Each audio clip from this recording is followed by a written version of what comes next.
people actually, because that's live, and this isn't live, this is recorded. Obviously, you know me, Bong, and I'm here with Randy, who's the creative director of Gearbox. Yeah, well, a Battleborn at Gearbox, certainly. I didn't want to mispronounce your second name. So. Randy Varnell. Varnell, sorry. Yeah, good English name, I think. Fernhill or something like that is where it comes from. But yeah, Randy Varnell from Gearbox. I'm creative director on Battleborn. We've been playing the new modes, Meltdown and Capture. Yeah. Capture plays very similarly to your kind of standard battlefield domination, yeah, push it's and pull. the three-point capture map and all of that. You get to explore some character diversity, but yeah, it should be very familiar to shooter players. Yeah, the synergy between... So there's only 15 characters that we can play with today, and there's 25 on launch. And the synergy between... I was playing Montana, somebody else next to me was playing Miko, and my health bar just did not drop below 100% because she was just constantly healing me, and I was running around with my minigun just tearing up the town, really. Yeah, I mean, the classic heavy medic combo, all the way back from TF2 is a little inspired there. What's neat about that is Montana does really well, too, if you can stun an enemy. And if a Miko plays really well, Miko gets a little stun ability in there. So not only can you keep Montana alive, but you can just set up targets so that you can just mow down with that minigun. It's really cool. Yeah, so the way that you've got the characters in Battleborn is that there's two tech trees, and you can go all out on one side or the other, or you can have a little bit of a mix. So I skilled the dash so it knocks them up in the air, and then I get an extra 2 or 3 seconds just firing on them at point blank range with the minigun. And then obviously he's got his super, which is a big slam, which does tons of damage. Mansformation, I think is what that's called, right? Yeah, he goes full man mode, he mans up and he stamps on them. Yeah, skin turns metal and he gets a lot of damage reduction and some damage. It's really cool. Yeah. Battleborn is something we covered at Gamescom briefly and we really enjoyed it, but that was purely PvE. Now I think this game, personally for me, is going to excel in the PvP. Competitively, the control mode felt as engaging as a game of kind of Battlefield for me. Good. I was involved. I wanted to win. It's very easy to see who's winning and what you've got to do to do that. I like the collecting the shards for your gear at the bottom. You've got the 3 pieces of gear. Yep, and you can also build some turrets and some supply nodes to heal up. And kind of some territory control addition to the map. Yeah. So you can choose. Right, well, I want. I'm going to play really defensively. I'm a defensive hero, or Battleborn. Yeah. I think Battleborn I'm a character. defensive Battleborn, and I'm going to build some defensive turrets here, and also spend my shards on defensive abilities. So I noticed I unpacked a pack, and I got. Something it had Miko in the name, but it was basically a regenerative aura for people around you. Yeah, it heals all of your teammates that are nearby. It's really good. You can put it on any Battleborn, not just a healing character. But it's really great if you're kind of putting yourself into that defensive or support role. It really gives you a lot of staying power. And if you've got a team of 5 on TeamSpeak, you jumped in with 4 friends on Steam, and you guys go, right, well, we're going to stack all of our abilities into healing each other, and we'll just run around in a big 5 death ball, and they will never be able to touch us. Or alternatively, you could stack all your abilities into super high damage, and then try and just go all out damage and go, right, well, if they come to us, they're dead. There's nothing they can do. So there's a lot of room for scope in terms of deviations of tactics, and I think that's really going to possibly come out in any tournaments that get held. Yeah, because I think it's going to play a really vital part in the way that you load out and the way that you skill those characters, because they can be played very differently. Absolutely. I mean, that's been part of the design since the beginning. When we made Borderlands, you customize your individual character, and there's a little interplay between the 4 characters of Borderlands. But Battleborn, we wanted to take that idea of customization and take it out of just the character silo. I mean, so I love what you're talking about already. You're thinking about team comp, but you're thinking about team comp with gear. You're mixing all of the parts that you use to customize your character to make something that is so much more powerful than a single player can ever be. So at this point, I haven't yet played the other mode, which is a mode kind of there's 2 furnaces, and there's like a giant evil robot that wants you to feed it minions.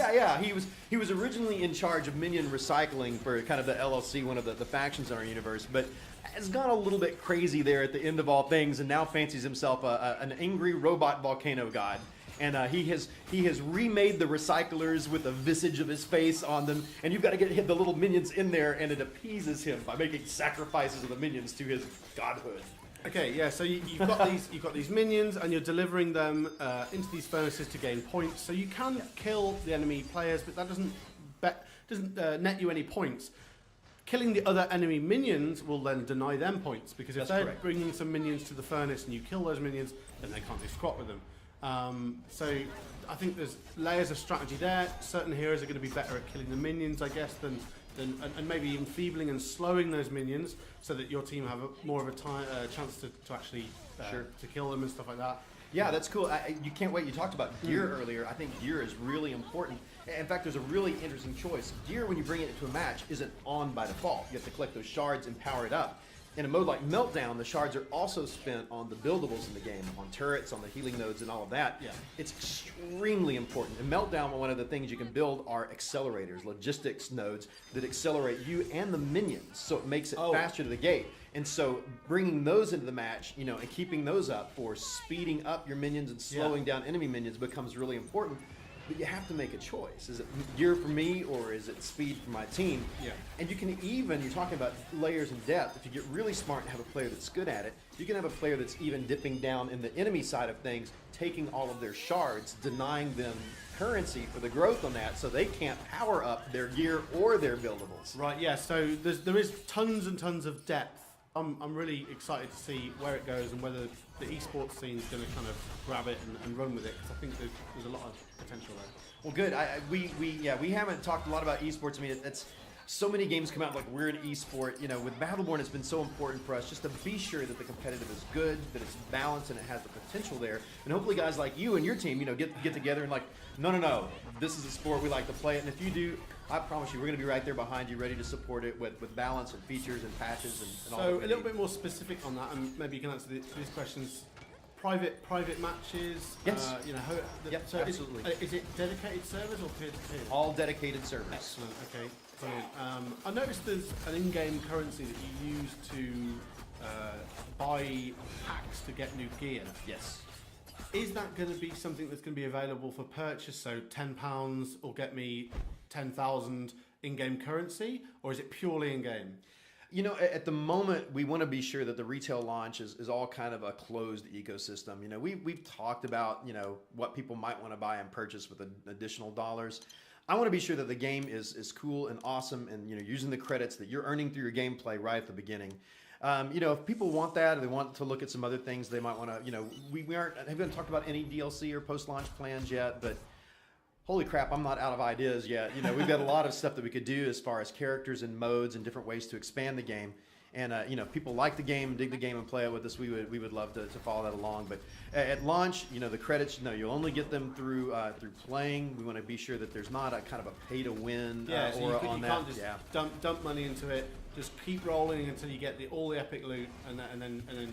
You have to earn what you have and play, and there's several ways to do that in the game. But I noticed you can sell gear that you don't want for a fraction of the cost. But and is there any plans to take the gear deeper, like maybe merging different pieces of gear?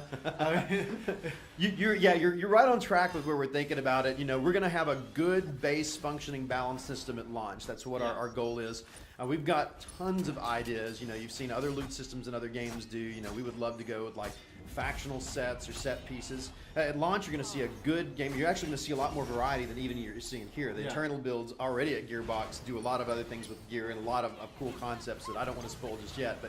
But you'll see more variety there. And one of the things that you'll see that's really cool are when we start getting into legendary gear. The legendary gear, if you play Borderlands, is a big thing. We have those. You can play the campaign missions and find them on bosses. There's some that you can unlock by playing characters very deeply and progressing. You can actually rank up your character persistently between matches. Doesn't make them inherently more powerful, but it unlocks some other aesthetics and options of gameplay, and eventually a piece of gear customized to that character. It will make them. You can use it on any character, but it will make that character specifically better. Are you saying that there might be pieces of gear in the game that maybe, for example, could change Montana's slam to a slightly different ultimate, or Or is that too far? Probably too far on that. Now we do have in your character rank up. So outside, you have the match growth 1 to 10 that restarts every match. Outside of the game, we have a thing called character rank. So Montana could rank up as you play more matches. You can go from rank 1 to rank 15. Okay. 5 different ranks. You're going to unlock what we call mutations.